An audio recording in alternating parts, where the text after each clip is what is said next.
2021லயும் இதே கூட்டணி தான் இருந்தீங்க.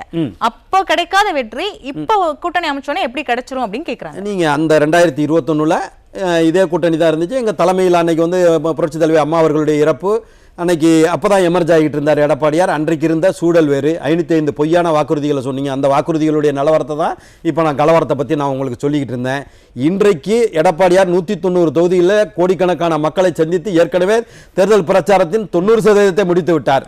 இன்றைக்கு கூட்டணிக்கு வந்து 2024 பாராளுமன்ற தேர்தலை போல பாஜக தனிச்சு நிற்கும், டிடிவி தனியா நிற்பாரு. டிடிவி நீங்க 2021 தேர்தலே எடுத்துக்கிடுங்க. 29 தொகுதிகளில் அனைத்து இந்திய அண்ணா திராவிட முன்னேற்ற கழகத்தினுடைய வெற்றி வாய்ப்பை டிடிவி அவர்கள் பாதித்தார். இன்றைக்கு அவர் இந்த கூட்டணிக்கு வந்திருக்கிறார். அப்ப நீங்க பிளஸ் பண்ணீங்கனாலே ஆட்டோமேட்டிக்கா ஆளுங்கட்சியா 2021 யார் வந்திருப்பான்? அனைத்து இந்திய அண்ணா திராவிட முன்னேற்ற கழகம் வந்திருக்கும். யாரும் மறுக்க முடியாது.